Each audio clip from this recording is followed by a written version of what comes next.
Okay. If I could have everybody's attention, we'll get started.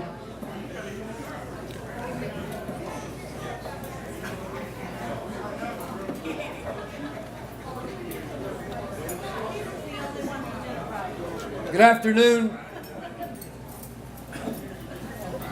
On behalf of the Connellsville Area Falcon Foundation, it's my pleasure to welcome everyone to the Connellsville Area Career and Technical Center as we introduce the 2017 class of the Connellsville Area School District Hall of Fame.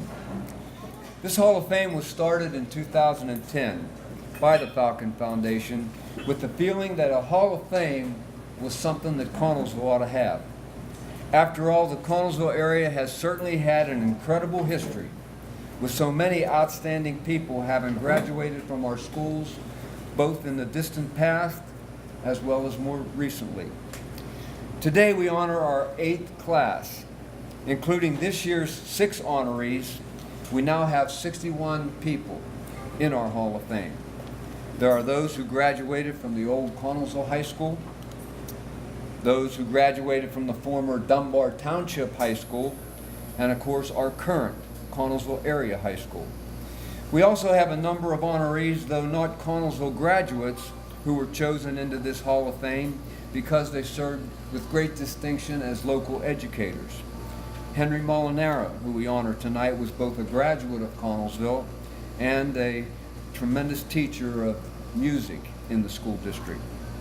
Our honorees span from Dr. William Proudfit of the famous Cleveland Clinic and the class of Connellsville High School 1932 to NCAA wrestling champion Jared King, a graduate of Connellsville High School in 2004. The Falcon Foundation is very proud of our Hall of Fame display located in our high school lobby. We think it provides our students and others who visit our high school with some very interesting local history, and also with some great role models to look up to. Another very positive aspect of our Hall of Fame is learning about graduates of this area who have left our area and gone on to accomplish amazing things in their lives. Locally, chances are many of us would have never heard about the accomplishments made by Joe Opperman as a businessman and as a community servant in Princeton, New Jersey, or the vast and diverse resume of a Nick Jacobs. The Falcon Foundation is very proud to sponsor this Hall of Fame, and we're also proud of the support we have given to the education program of this district over the past 11 years. Moving into the 2017-18 school year, we're very pleased to be working with the school district and Scottdale Bank in providing a new technology lab in our high school. Last year, a similar lab was dedicated in our middle school. It's our mission to help our administration and teachers in any way we can to do whatever's necessary to best serve our students. We're also happy to award 2 annual scholarships to graduating seniors on the basis of school and community service. Before we go any further, I'd like to recognize some past Hall of Fame honorees who are with us this evening. First of all, from our initial class of 2010, we have Mr. Tom Sankovich.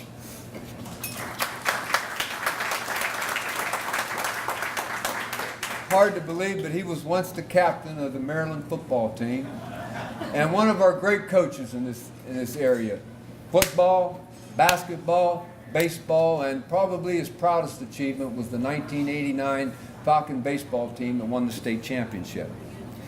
We also have with us this afternoon Miss Linda Shearer from the class of 2011. She's a graduate of Connellsville. She was an excellent English teacher in Connellsville, and probably her proudest achievement was an organization that she started called the CAHS Patriots. This is an organization of students, and it's caught on in the community where others join now, and it's a way of saying thanks to those who have served our nation. Each year they send hundreds of care packages to our soldiers overseas, and Linda has done a great job of letting the local veterans know just how much they're appreciated. Then from the class of 2014, we have another great teacher, another great coach, Mr. Hal Waitman.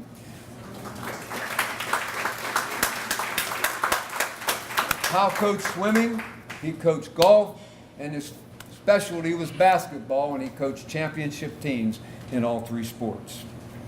Then from the class of 2016 last year, we have Mr. Alan Jones, another teacher and coach, and maybe his most distinguished work was the work he has done practically all his life since World War II, is working with the American veterans of foreign wars. He's been a local commander, a statewide commander, and a national commander.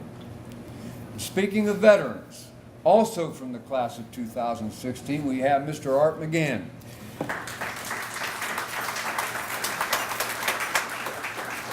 He flew 43 bombing missions during the Second World War, just about costing him his life, but he returned back to Connellsville, and ever since that time he's been one of the great citizens of this community. One of the highlights was the fact that he was head of the redevelopment authority in Connellsville for many years, and he's just about a friend to everybody that walks the streets in Connellsville. Just a great guy. On a very sad note, we lost one of our Hall of Fame members this year. Mr. Tom Doherty, the Connellsville High School class of 1956 and our Hall of Fame class of 2010, he passed away in May. A little more information about our Hall of Fame. It's not just about sports like many Halls of Fame. This Hall of Fame covers all facets of life, and we've been very much amazed by the diversity we've seen in our first 8 years. Along with the individuals we honor today, we celebrate excellence in fields such as space science, advancements in medicine, the gift of music, business leadership, military service, excellence in athletics, advocacy for youth in our society, leadership in education, and an incredible amount of service to church and community.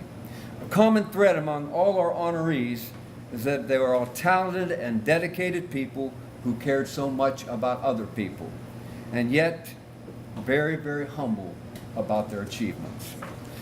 This year we had 52 nominations for consideration, and I'll tell you what, many of those people were worthy of this honor. But today we honor the following 6, and we'll do most of our talking after we eat, but we'd like to introduce our class at this time. First of all, the late great James Bubby Braxton, Connellsville Area High School class of 1967, but I feel a little bit unfair to Dunbar Township if I don't mention that up and through his junior year, he was a Dunbar Township boy. But he graduated from the Connellsville area, and us Connellsville guys, we like to claim him too. Representing Bubby Braxton is his wife Pam. And a whole lot of other Turners and Braxton. Secondly, and this is Dunbar Township through and through, we have Nick Jacobs from Dunbar Township, class of 1965. Back in the back. And I notice he's got red and black on. Third, we have Henry L. Molinera, and like James Bubby Braxton, unfortunately is not with us tonight. Henry is the class of 1974 of Connellsville Area High School, represented by his wife Cindy.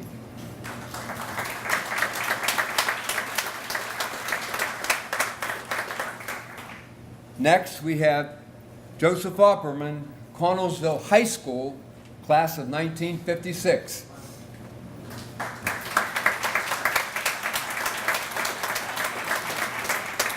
To give a little bit of historic perspective, the class of 1956 was the last class to graduate from the old Connellsville High School, located on Fairview Avenue. Not with us this evening, but also very much a part of this class, we have Scott Sage, Connellsville Area High School, class of 1987, represented by his good friend, Miss Linda Shearer.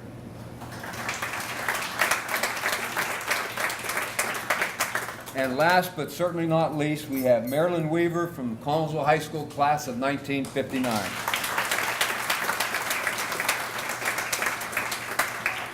Falcon Foundation is very proud to have these distinguished people honored this afternoon and, of course, then later out at the stadium. At this time, I'm going to ask my good friend Kenny Washington to come forward and provide the blessing, and then we'll enjoy the meal provided by the CACT Foods Department. Thank you.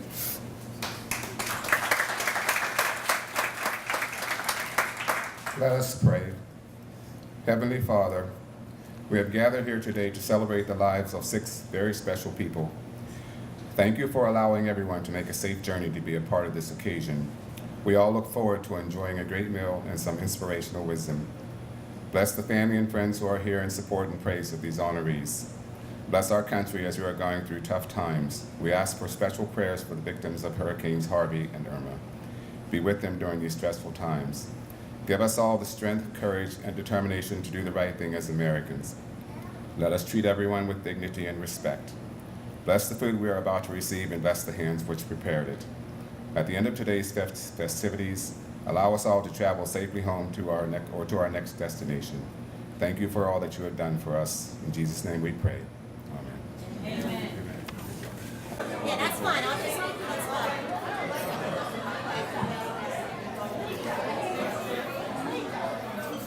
While we're waiting for everybody to get seated, I would like to take this opportunity to thank Mr. Rosenstiel and the Foods Department here at the Career and Technical Center.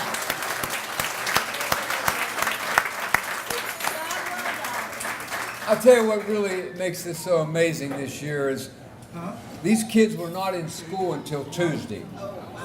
And Mr. Rosenstiel has not been feeling well. And even with those 2 factors, they got it together, and I think they provided a pretty good meal.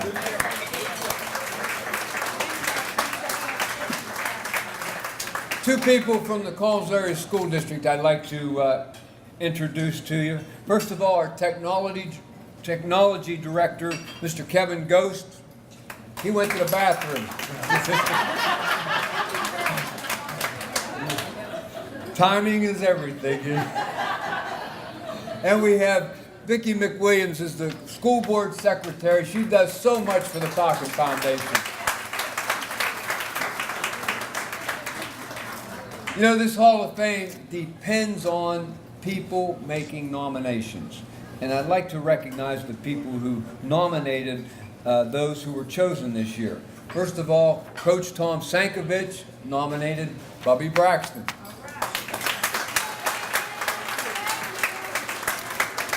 He kind of liked Bubby when he coached him. Linda Frigoletti lives in Florida now, and believe it or not, she was going to come up, but because of the hurricane, chose not to. But Linda nominated Nick Jacobs. John Hammond, where's John at? John's daughter was in the musical and a very gifted music student. And John was very appreciative of what Henry Molinaro did for his daughter. John worked very, very closely with Henry in our high school musicals. John made the nomination of Henry.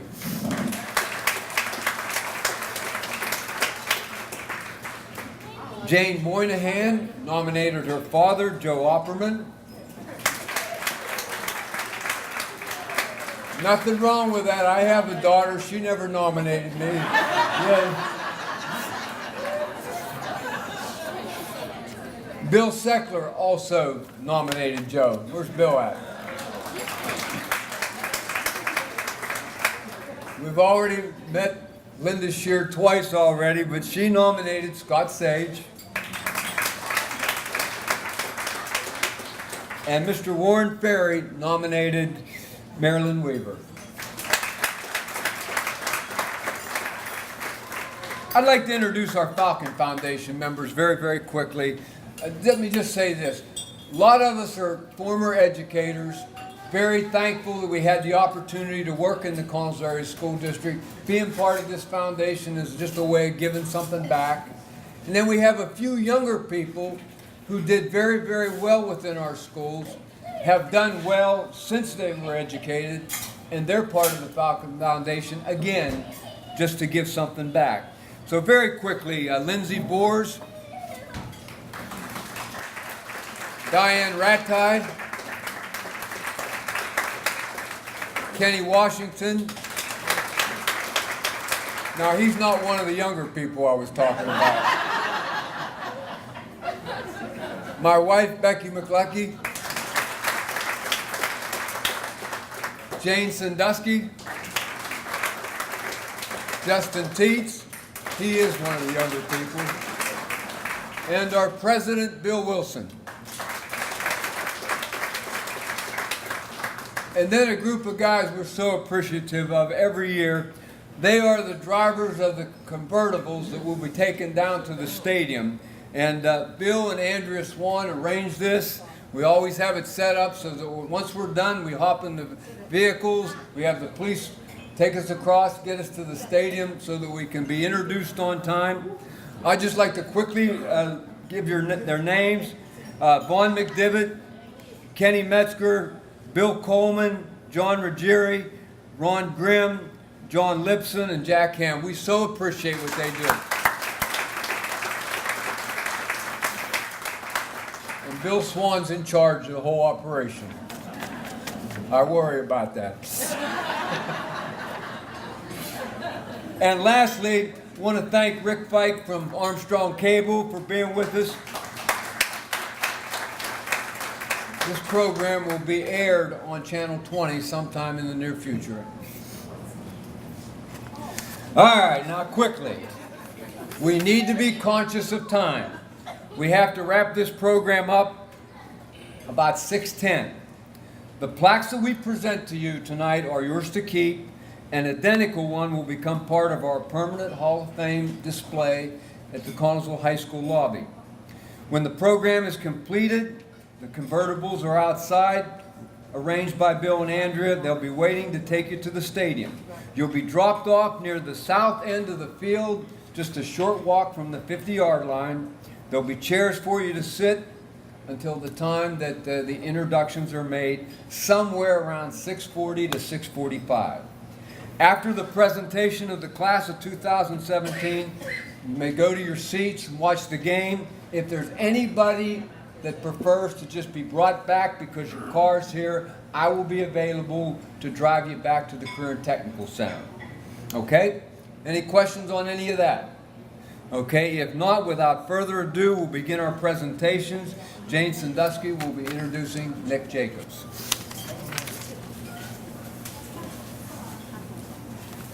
Thank you, Bob.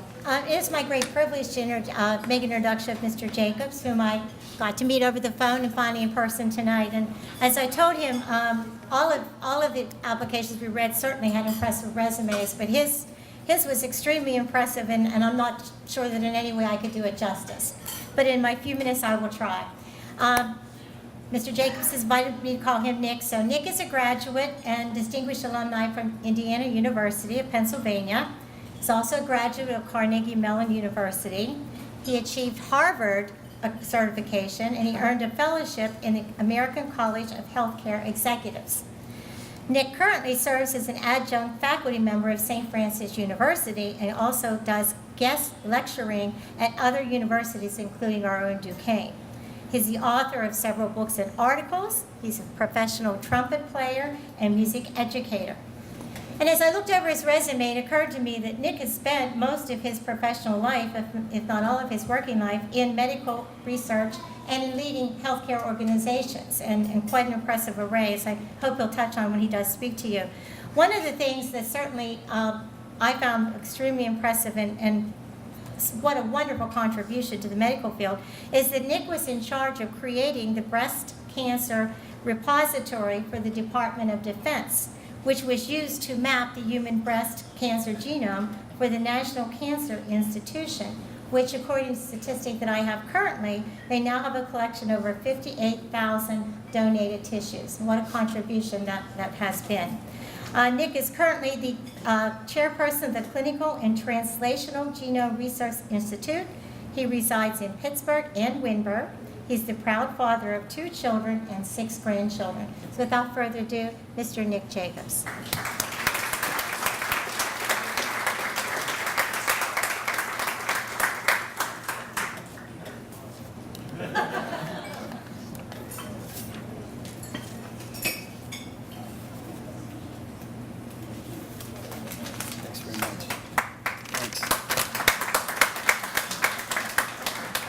Thank you. First, I'd like to thank Linda Little Frugaletti, for my classmate, for nominating me. And I'd also like to thank the committee for this honor and welcome my fellow honored guests and family members and friends.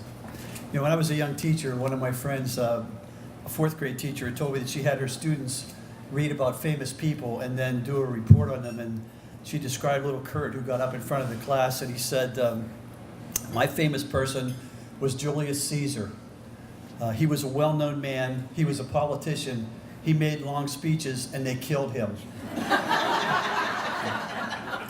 So it's going to be a short speech. So I was a drummer and a paper boy and an altar boy and a band member and a trumpet player, but what wasn't in that introduction was that the summer after I graduated from Dunbar Township, I worked at Anchor Hawking Glass in the forming department. And that's where I learned firsthand in the scorching July heat what it might be like to burn in the fires of hell forever. I remember going to work in a white shirt with black shoes and black dress pants because I was a college boy. And coming back home the following morning with a white shirt that was all black from dirt and grease and black pants that were all white from perspiration. We ate salt tablets like Tic Tacs. That place inspired me to really work hard in college. The next summer, I worked for the Pittsburgh and Lake Erie Railroad, where Blackie, the man who trained me, had forgotten to mention that as a courtesy, every night for 50 years, he threw the switch so that the train could pass easily into the Dickerson Run yard. It wasn't part of his job.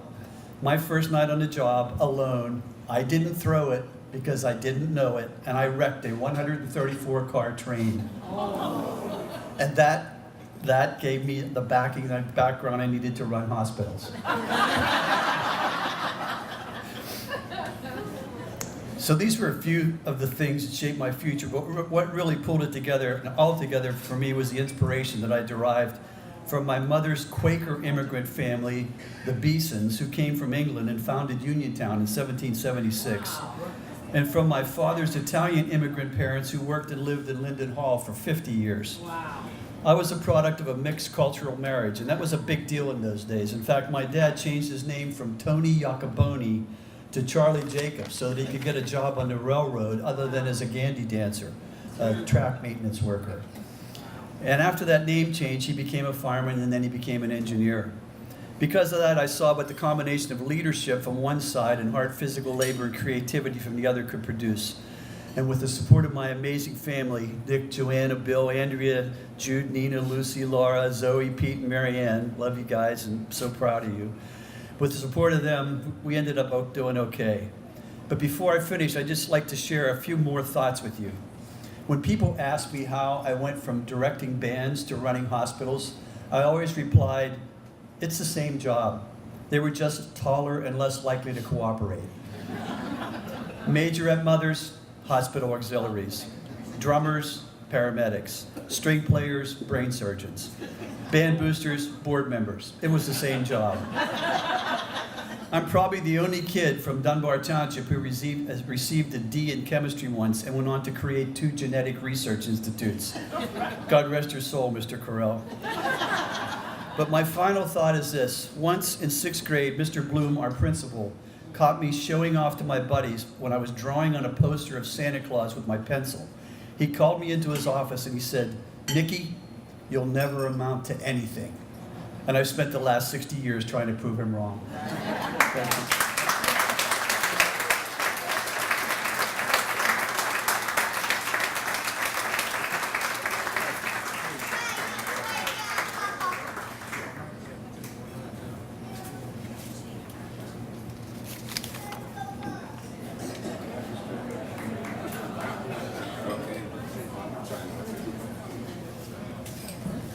Good evening again. Our country has never faced challenges as we are seeing today, both internally and externally. The most important people in this struggle are our military forces. I'm honored today to introduce a man who has been involved since 1998. Scott Sage was nominated by Linda Shearer because she considers him a real hometown hero due to his outstanding service in both our nation and our community. Linda has gotten to know Scott through his work with her CAHS Patriots Group, especially since he has become a member of their board of directors. One of their annual projects is the Veterans Luncheon. Scott's military credentials are impressive. After graduation from CASD, he joined the U.S. Navy, enlisting from 1987 to 1994, serving and participating in both Operation Desert Shield and Operation Desert Storm. Then he returned home and worked for the Fayette County Assessment Office, Fayette County Planning, and Laurel Stone Company. Scott returned to military service when he joined the Pennsylvania Army National Guard in 2001, the same year as my son Michael. Scott served in both Operation Enduring Freedom and Operation Iraqi Freedom. We all know the term IED, unfortunately. On April 7th, 2004, Scott was in a convoy hit by one of these devices, and due to his quick thinking and bravery, saved 4 soldiers who were in the damaged vehicle. Needless to say, all of his soldiers looked up to him for his selfless act. Scott retired in 2017, a military service which covers a period of 23 years. During that time, he was presented with the Purple Heart, a Meritorious Service Medal, an Army Commendation Medal with Valor, and the distinct honor of the St. Maurice Infantryman Medal, and something else he told me about, but I can't remember it. Here at home, Scott gave and continues to do so over 30 years in the South Connellsville Volunteer Fire Department, including 10 years as fire chief. Scott is married to Amy Hodge Sage. Together they had 1 child, Kylie Marie Sage, and Scott gained 2 stepchildren, Benjamin Boer, an Army Iraqi Freedom veteran, and Abigail Boer, a U.S. Navy soldier stationed in Japan. Scott was my son's sergeant in the Guard when Michael was a raw recruit trying to find his way in life. I am eternally grateful to Scott for bringing Michael's group safely home from 2 deployments in Iraq, and I agree with Linda that Scott is a true hometown hero. At this point, I was going to introduce him, but he's not here, so since Scott was unable to attend, here to accept on his behalf is Linda Shearer.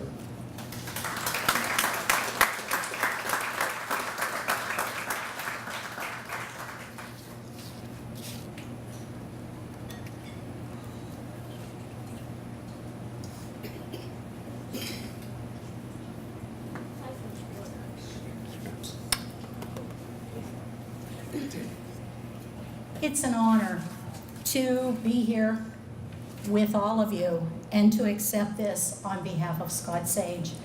As an educator for 38 years, I look around and I see a lot of my kids in this group. And as a teacher, I had the honor of working with some of the most wonderful, talented, miraculous, I could go on and on as an English teacher, but I'll stop the grammar lesson, students that I could have ever met. One was Scott Sage. Didn't have him for class, had him for some other things, and I always knew what he was up to if I got the smile.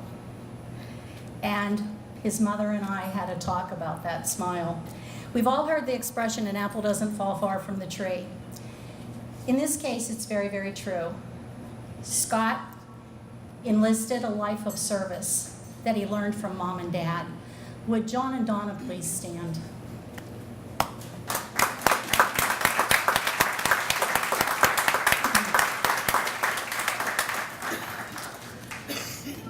When I had Scott, I learned a lot. I learned how to read students a little better and know what they were up to. And when I started the volunteer group in 2003, I learned Scott on another level. I learned a young man who had a love of country, a life of service, and he talked to me. He's probably one of the most humble individuals I've ever met. He doesn't like to talk about himself. That's probably one of the reasons why he's not here tonight, except to tell you that after 5 deployments, he was able to retire. They came home in the spring from Jordan, and he was able to retire from the military, move down south, and unfortunately, he's fighting another war right now. Its name is Irma. So we're going to pray for Scott and all of those who are battling the same battle. I will tell you that this young man bleeds red, white, and blue. There's a Bible verse that says, as often as ye have done to the least of these my brethren, ye have done unto me. Scott Sage is a child of God. Scott Sage is a hometown hero.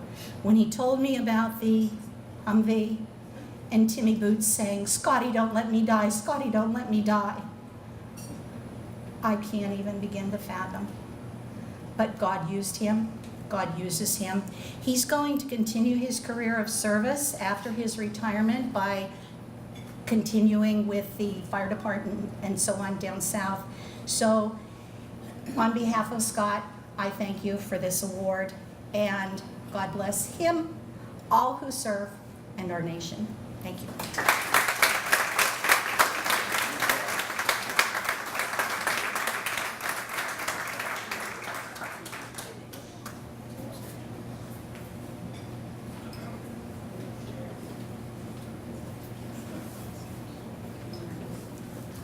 Normally when we do these kind of things, I'm the biggest smart aleck in the room, and I'll tell you, I think Nick could give me a pretty good run for my money.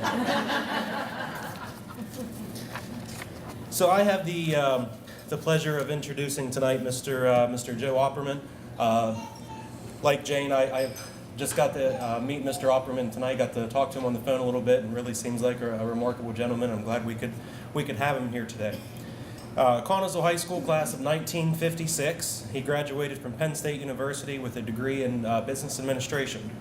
As an athlete here at Connellsville High School, he broke 7 records at the 1956 county track meet, competing in the low hurdles, high hurdles, and it even included breaking our own Johnny Lujak's high jump record.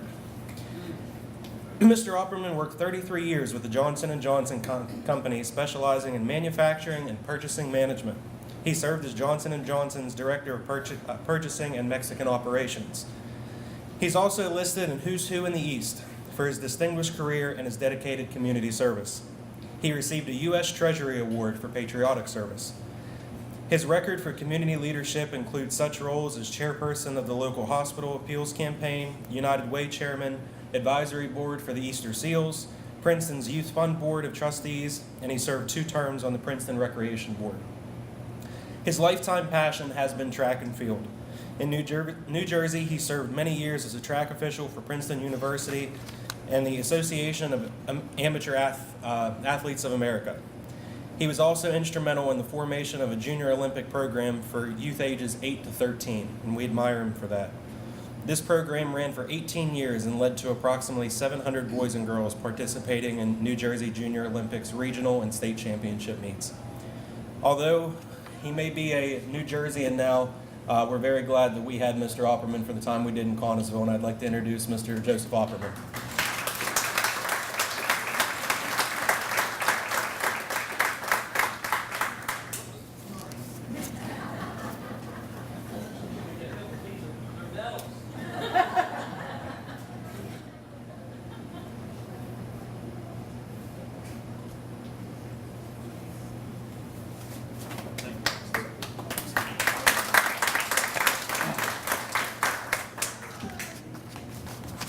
I brought these medals, and I'm glad this didn't hit the young lady in the head. So I'll talk about these later. Thank you, Justin. I'm thrilled to be inducted into the Hall of Fame. It's an honor to be included, and I'm especially happy to join my 3 classmates from the class of 1956. I'd like to thank Bob McLucky, the Hall of Fame Selection Committee, and the Falcon Foundation for this honor. I'd like to introduce my wife, Mary Ann Banning, also class of 56, sitting back there, and tell you that next Wednesday is our 59th wedding anniversary.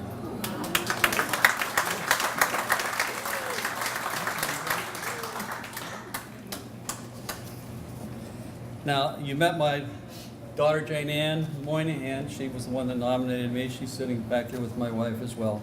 She put this whole nomination together, and we did it twice.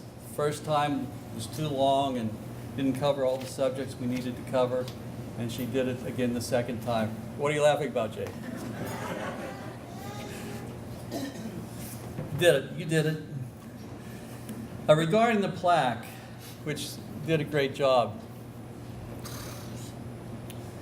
I decided, Bob and I talked about it, and we decided to go with the track picture from the 1956 track meet. which was a great day because we beat Uniontown. I remember those days. If it was a football game, they paraded what? All night long. The other reason it was great was all the 1956 members that are in this Hall of Fame participated in that track meet. That we beat Uniontown and we got the county championship back after losing it for 2 years. Track became my favorite sport and a lifetime passion. After graduation from Connellsville, I attended Notre Dame for a year and then transferred to Penn State for graduation there. After college, I ran track for both Notre Dame and Penn State. After college, I went to New Jersey, started working for Johnson & Johnson, and then lived in Princeton, New Jersey, and organized their Junior Olympic program for kids 8 and 9 up to 12 and 13.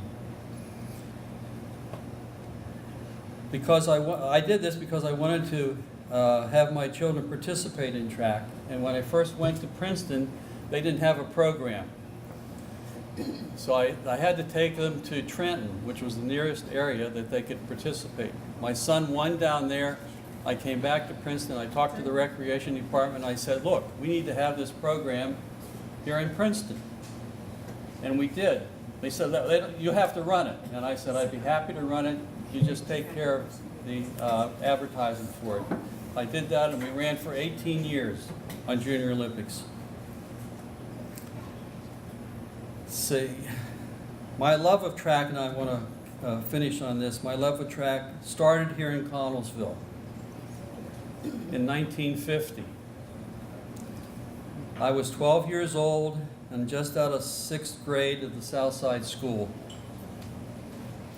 It was summertime, and at that time when I was hanging out at the playgrounds, and I found out in an announcement that was made there that there was a Junior Olympic program going to be held at the Connellsville Stadium. So I went down to see what it was all about, and it was there that I met Berkey, Mr. Burkholder. He coached me in the high jump, and the next year I won my first Junior Olympic medal. And I have the first medal here from 1951, and then for the next 6 years I won medals as well, using Berkey as my coach. But he was also a mentor to me and a good friend. So a shout out to Berkey. I know he's been nominated, and hopefully at some point we can get him in this Hall of Fame. Thank you very much.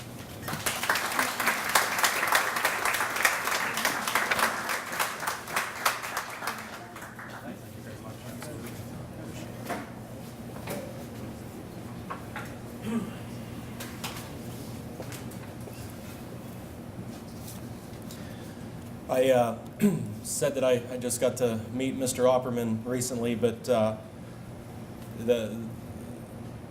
our next honoree I considered a very close personal friend, and I can't be more thrilled that we're honoring him here tonight.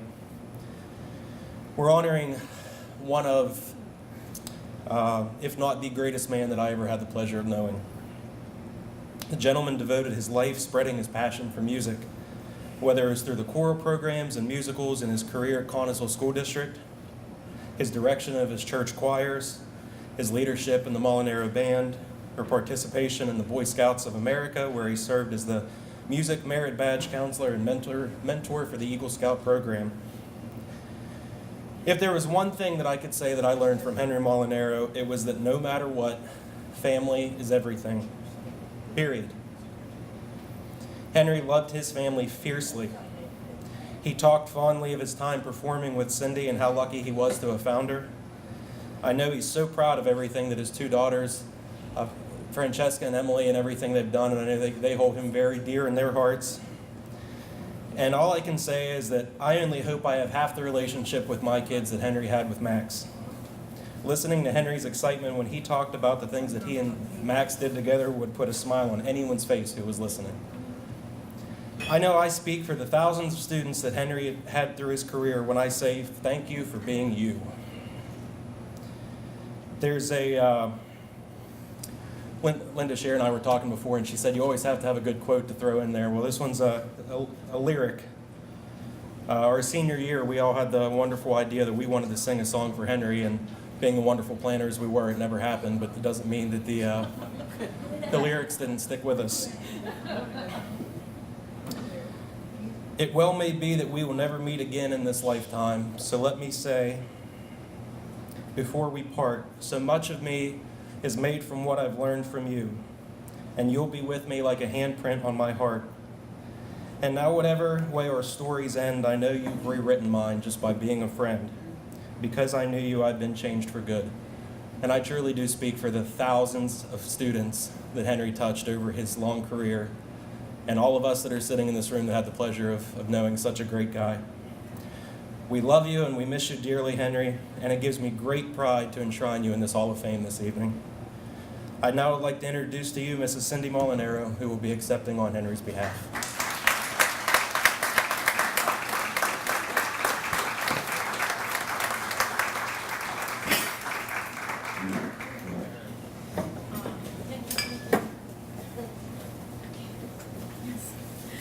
Hi, everyone. I would like to say thank you so very much for this honor. Henry would be so happy and humbled, truly humbled to receive this.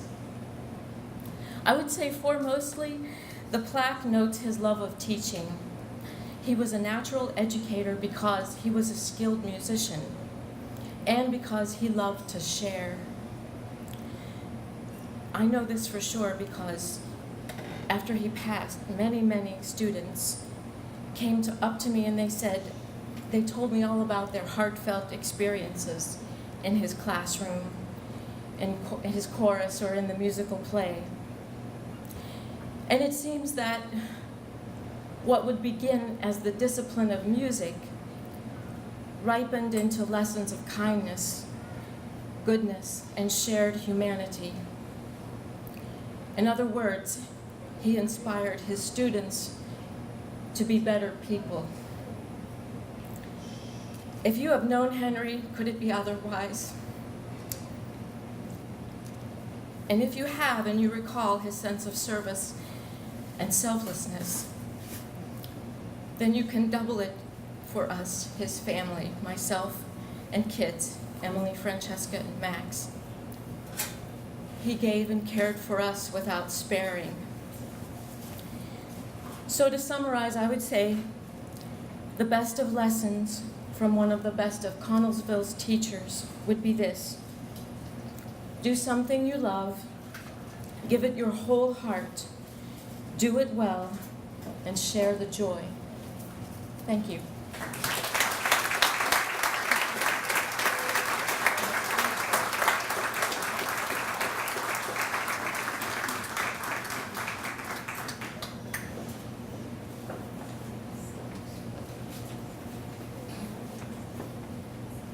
They saved me a lot of time. It's now my pleasure to introduce or to talk about James Bubby Braxton. There is so much that I can say about Bubby, but one thing I'd like to say right off the top is, more than anything I could say or that anybody could say, I think the thing that stands out most is how many from his family, after all these years, and he's been gone since 1986, for this kind of turnout from his family, that speaks volumes as to the type of individual he was and how much he means to his family. And that's a really wonderful thing. You know, a good discussion some of us could have is, who's the greatest athlete that ever come out of the Connellsville area? I'd have to throw Joe Opperman in there with the track career that he had. And how about the picture in the booklet? Did you see the picture in the booklet? Do you think that had something to do with the way he handled himself in business and his devotion to the kids in Princeton, New Jersey? And throw in Wally Schroyer and John Lou Jack, and we go back to Mr. Woodruff, and then come up into the 50s and Cunningham, and then there's Bo Scott.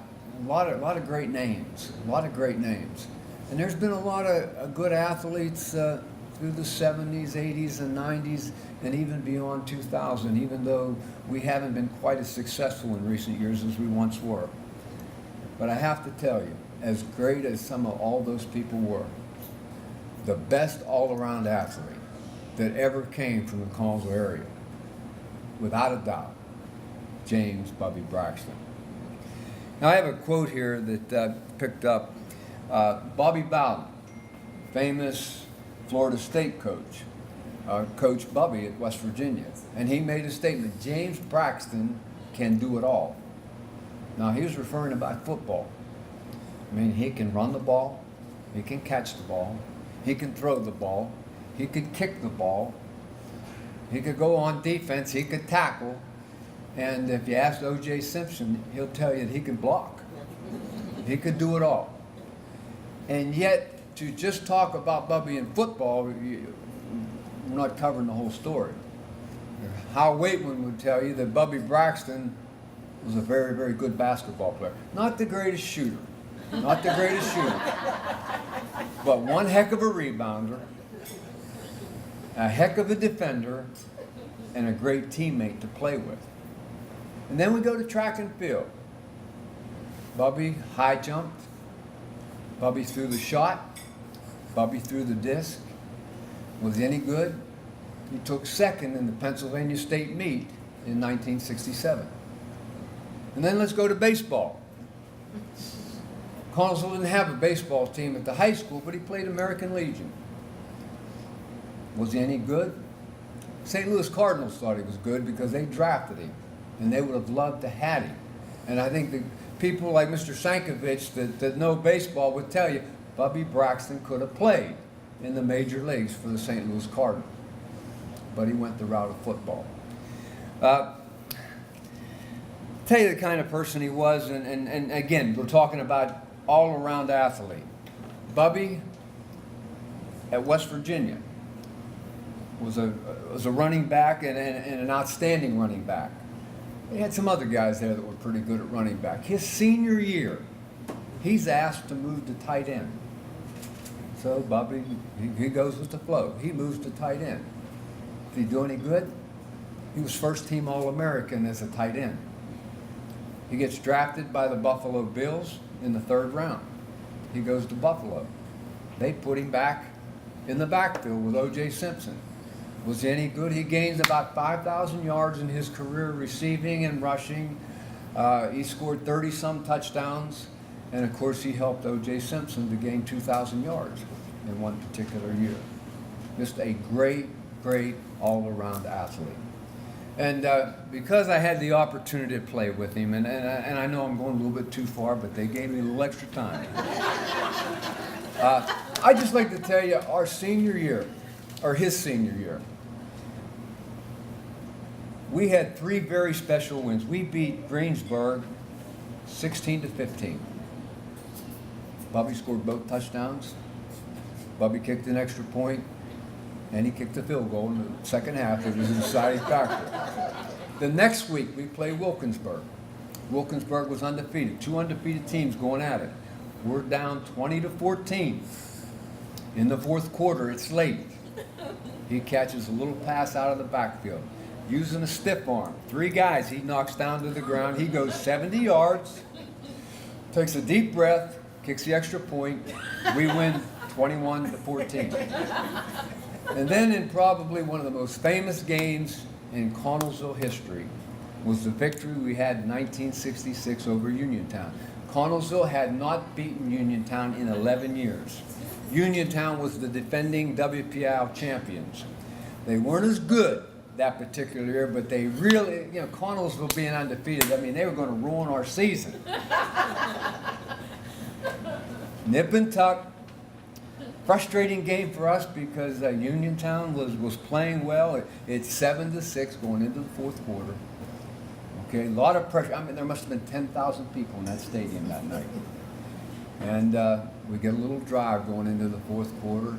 Stalls on the 20-yard line. Bubby splits the uprights from 35 yards. We take the lead, 9-7. Uniontown gets the ball back. They start to drive down the field in the closing seconds. They try a field goal. The ball goes over the holder's the head. He goes back, gets the ball, starts to run with it. He's a desperation throw. It gets caught. And the guy's now running down the field and get tackled on the 10-yard line as the clock ran out by James Bubby Braxton. Yeah, again, I know Sank and Coach Waitman, we could talk forever about Bubby Braxton. What a great athlete he was.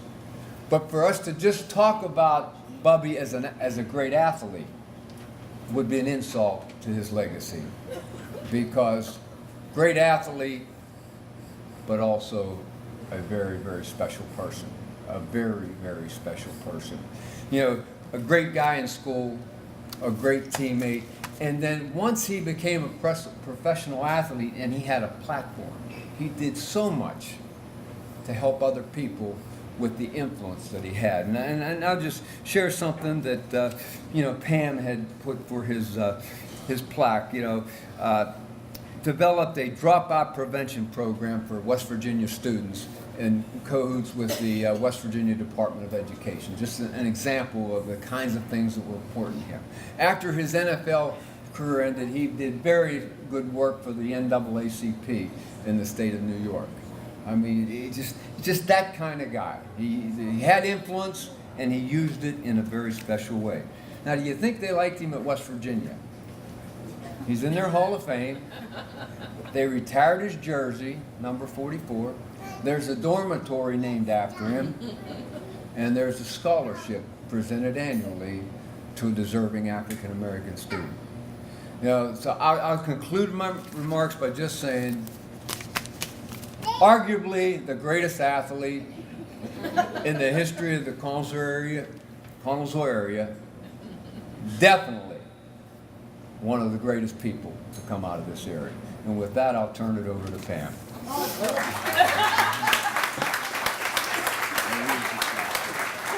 Thank you.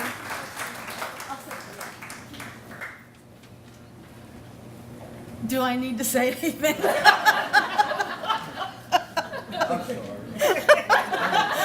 You're forgiven.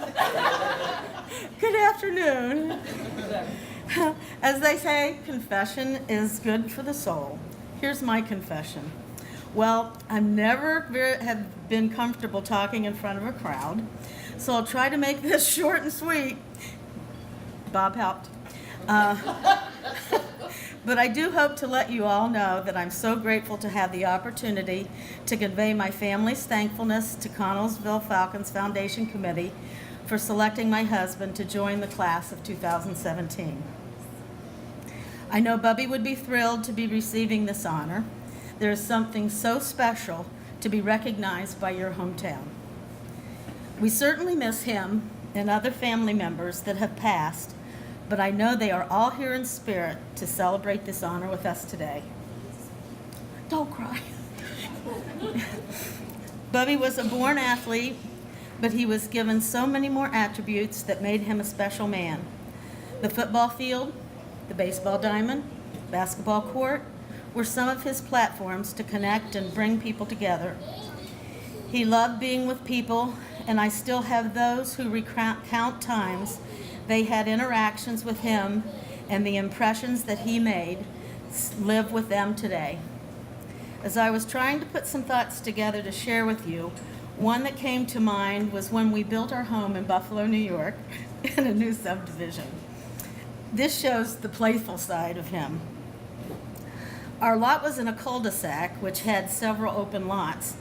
As those lots were purchased and homes built, Bubby made a point of heading over to welcome the new neighbors to let them know his requirements for becoming a neighbor. Jokingly, he told them they had to be willing to play cards, have a drink or two, and join in neighborhood fun, or they couldn't move into the neighborhood. That immediately broke the ice, and we had no trouble getting to know new neighbors. Many cul-de-sac parties popped up over the years, and forever friendships were made. Bubby also had an innate sense of reading or figuring out people. He seemed to always know what someone might need or words that they needed to hear. I'm sure he would have wanted to let everyone know that we are all in this world together, and we need to live together, learn together, and to find that common thread that allows us to live together in peace. Thank you.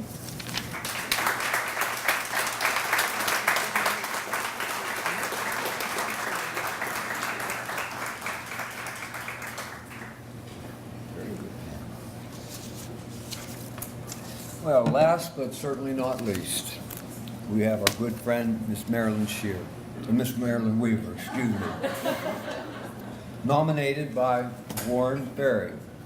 Marilyn graduated from Connellsville High School in 1959. She attended Baldwin Wallace University. After graduating from BW, she went to work at NASA's John Glenn Research Center in Cleveland. I'd tell you more about that, but I don't think I'm smart enough to.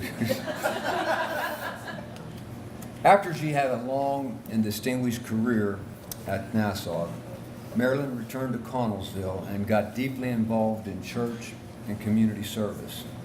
She's a member at the Wesley United Methodist Church. She's held about every position that anyone possibly could hold. Anything that we have going on at the church, Marilyn's involved with. A true leader of Wesley United Methodist Church. In the community, she served on city council. She served on the all-important redevelopment authority and as a stint as chairperson, and currently is serving as city treasurer in Connellsville. However, her greatest public service, and I think the one that means the most to her, is the fact that she is the volunteer executive director of the Wesley Health Center. This is a free health care facility in our community that has been in existence since 1992, long before Marilyn had returned to Connellsville. However, since the time that she's come back, she's really got immersed in the work of that facility. And under Marilyn's leadership, there's just been so many improvements made in the facility. Used to be we have doctors who would volunteer a little bit of time, and there would be clinics held from time to time. Under Marilyn's leadership, and of course with help from some friends, the facility has been improved greatly and the services have been expanded.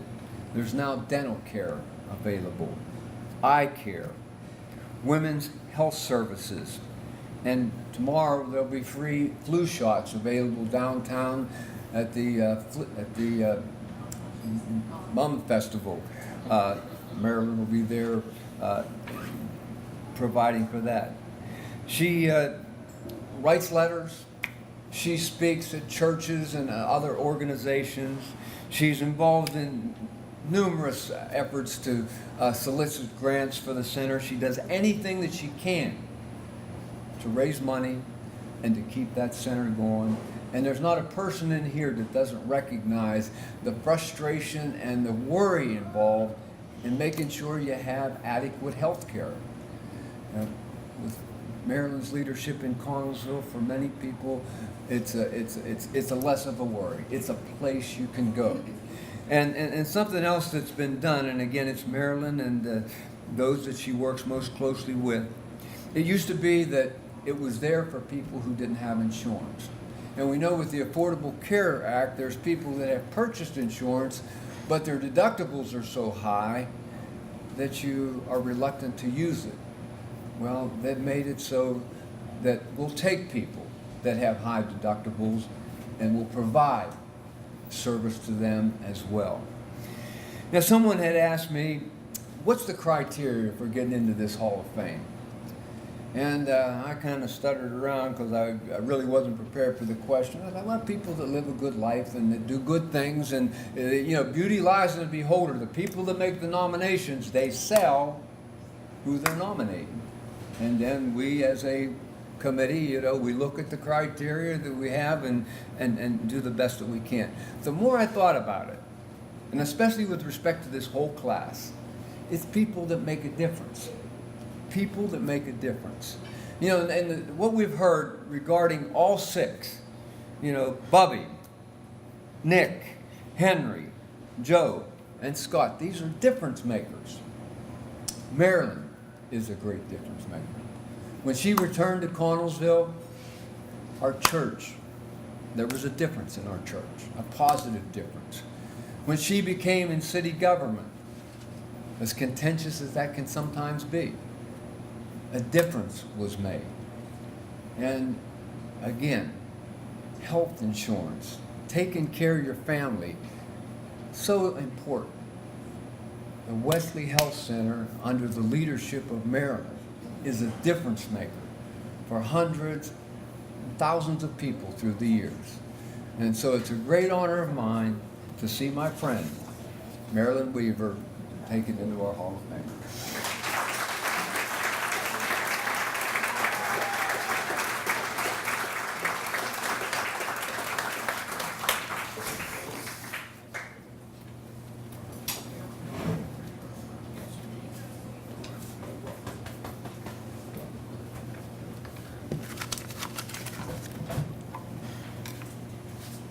I am very, very humbled by what Bob had to say.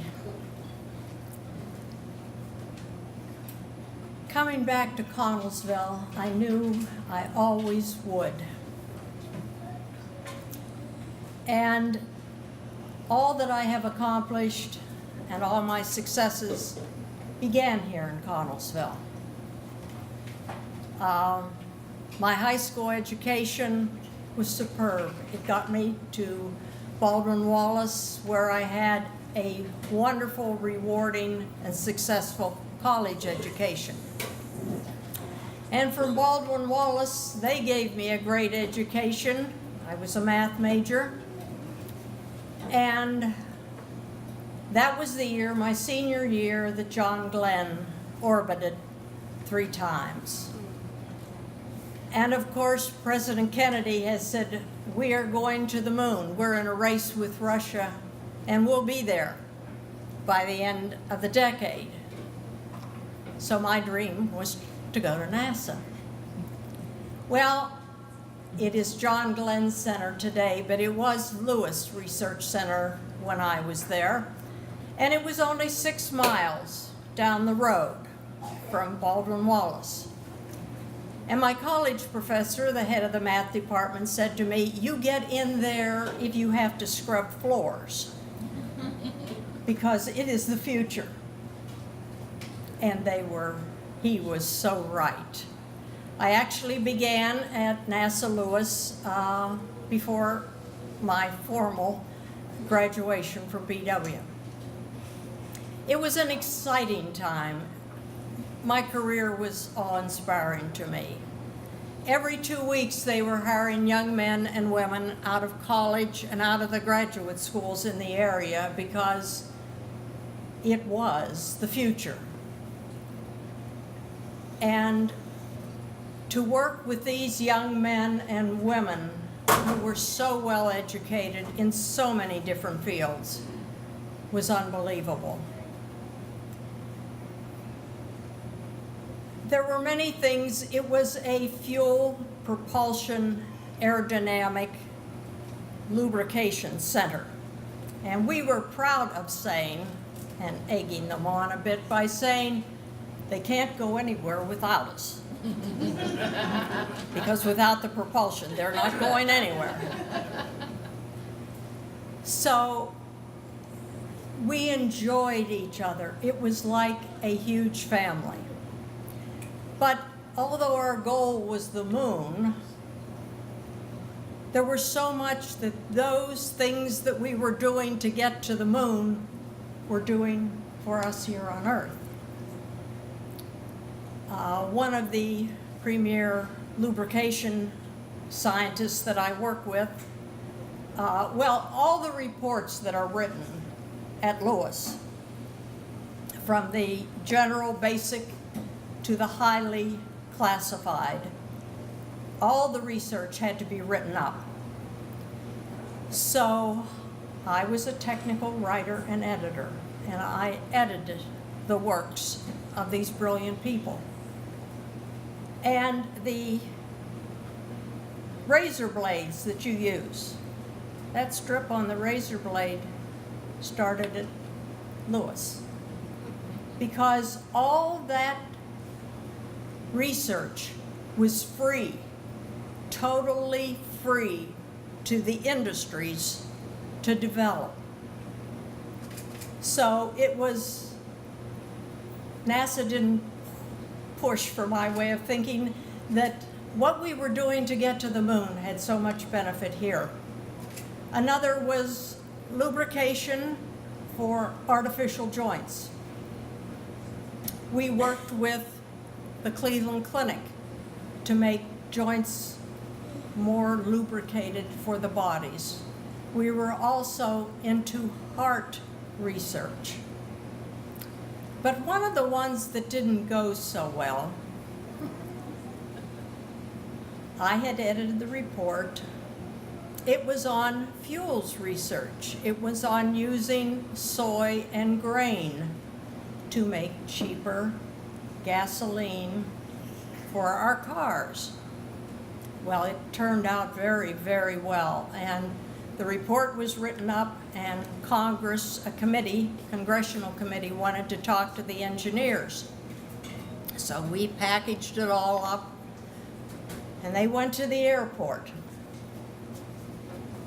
And I don't know if it was the CIA, the FBI, or who, but they were stopped. And they said, give us all the reports. They took the reports and they told them to forget that they had ever done this research, to destroy the test cell, to tear it down and start on something else. So there's another side to research being done. I suspect that maybe some of our oil, gasoline companies didn't want that at this time. Yeah, right? But it was an education there as well as any place else I was. It was a dream. It was a remarkable career for which I wouldn't trade for anything. But then in 2002, I came back home, as Bob said, and he's pretty much told my story after I came home. But giving back became important to me because I'd had a successful career. So I got involved with my church. The church led to the Wesley Health Center, which the church had started, and then civic activities, and even a try at politics. But all of this, all the successes, began here in Connellsville, at Connellsville High School.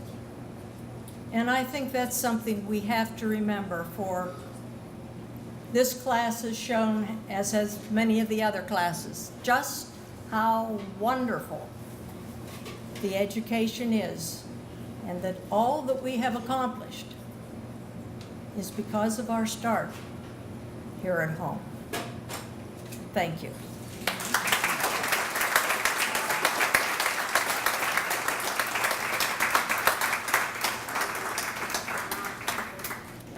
In closing, does anyone have any questions about our trip to the stadium? And we'll get lined up, and I guess the cards have already been chosen. Get in the cars, we'll have a police escort, we'll get across town. It should be pretty simple. They already have the scripts to read to the crowd. I think you'll enjoy the reception that you get there. In closing, we want to thank everyone for attending. Special thanks to the people here at the Career and Technical Center for their hospitality.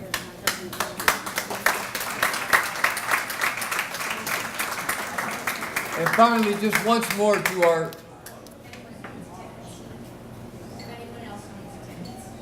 Anybody else needs football tickets, you can see my wife. She's the one that just interrupted me.